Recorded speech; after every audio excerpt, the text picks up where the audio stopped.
नमस्कार मित्रांनो, लोकशाहीचा लोकोत्सव म्हणजे लोकसभा निवडणूक 2024 याचा निकाल आता कंप्लीटली जवळपास हाती आलेला आहे आणि यातून एक गोष्ट आता लक्षात येते आहे ती म्हणजे 400 के पारचं स्वप्न बघणारी भाजप आता 272 वर सुद्धा पोहोचत नाहीये।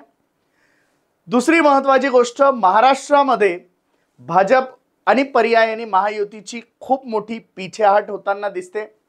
बडे बडे दिग्गज नेते आणि केंद्रीय मंत्री यांना पराभवाला सामोरं जावं लागलंय आणि नेमकं हे का घडलं याचीच कारण जाणून घ्यायची आहेत आपल्याला या व्हिडिओच्या माध्यमातून। मी डॉक्टर महेश, आपण बघत आहात गोष्ट छोटी पण डोंगरा एवढी। तर सुरू करूया।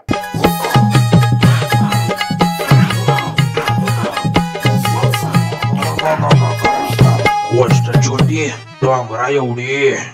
खरं तर मित्रांनो, 2022-23 पर्यंत सगळं वातावरण भाजपच्या बाजूने होतं। नरेंद्र मोदी पुन्हा एकदा पंतप्रधान बनतील हे वातावरण होतं आणि सध्या तरी ते बनतीलही असं वाटतंय। परंतु त्यांचे जे स्वप्न होते ते स्वप्न मात्र आता धुळीला मिळालेले। ते स्वप्न होतं 400 के पार जाण्याचं। परंतु आता एनडीएला पूर्ण मिळून 293च्या आसपास जागा येत आहेत आणि खुद्द भाजपच्या जागा या फक्त 240च्या आसपास येत आहे।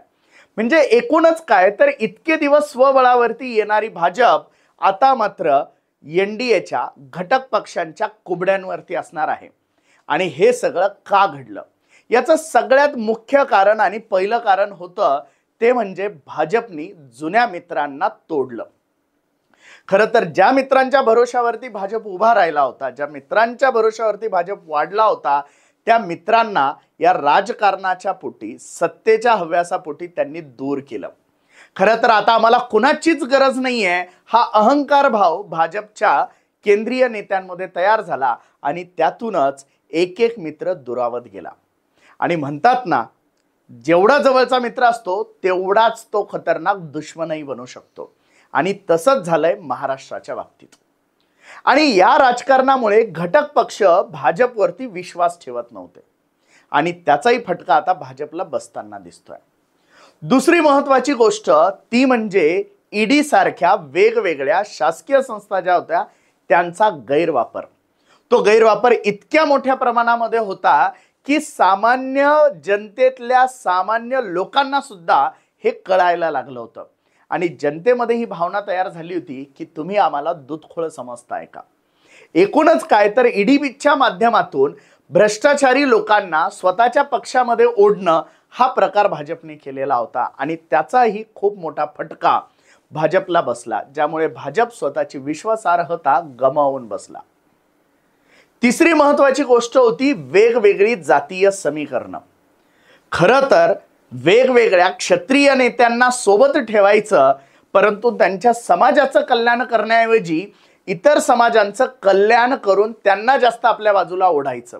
खरं तर सरकार हे सगळ्यांसाठी समान असतं, परंतु जातीय समीकरणांच्या नादामध्ये भाजपने इथे सुद्धा खोड दाखवली आणि त्यामुळेच वेगवेगळे समाज भाजपपासून दुरावले गेले। तिसरी महत्त्वाची गोष्ट होती ती म्हणजे भाजपनी राम मंदिराचा केलेला स्टंट।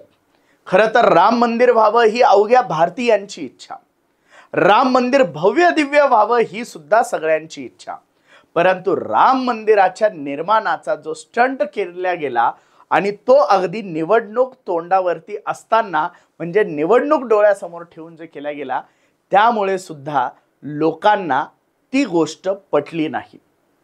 एकूणच काय तर स्वतःचे मित्रपक्ष दुरावणे, ईडी सारख्या गोष्टींचा धाक दाखवणे, जातीय समीकरण तयार करणे आणि राम मंदिराचा स्टंट करणे। आता हे काय कमी होतं म्हणून इलेक्टोरल बॉन्ड घोटाळा देखील समोर आला। पाचवी महत्त्वाची गोष्ट होती इलेक्टोरल बॉन्ड घोटाळा आणि सुप्रीम कोर्टामध्ये बँकांनी कागदपत्र देण्यासाठी केलेली टाळाटाळ ही जनतेच्या नजरेतून सुटली नाही। या पाचव्या गोष्टीला लागून महत्त्वाची गोष्ट होती की सोशल मीडियाचा वरती या इलेक्टोरल बॉन्ड घोटाळ्याबद्दल वेगवेगळे व्हिडिओ बनले आणि हे लाखोंमध्ये बघितले गेले। खरं तर भाजप विरुद्ध काय बोलायचं हे सामान्य लोकांना, सामान्य कार्यकर्त्यांना कळत नव्हतं. परंतु आता इलेक्टोरल बॉन्ड घोटाळ्याच्या माध्यमातून जे व्हिडिओ समोर आले, स्पेशली ध्रुव राठीचे जे व्हिडिओ समोर आले, त्या व्हिडिओ बघून लोकांना आता उत्तर द्यायला सुरुवात केली होती.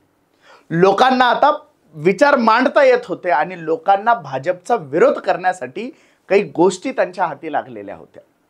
6वी महत्वाची गोष्ट याच्यामध्ये अशी होती की ज्या सोशल मीडियाच्या जीवावरती हे भाजप सरकार 2014 मध्ये सगळ्यात पहिल्यांदा आलं, त्या सोशल मीडियावरतीच आता भाजपला प्रचंड विरोध व्हायला लागलेला होता.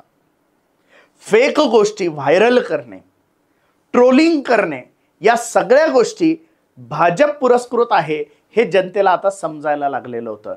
आणि एकूणच या 6 गोष्टींमुळं भाजपची वेळ 400 के प्यार वरून 272 तो दे दो यार इथपर्यंत आली.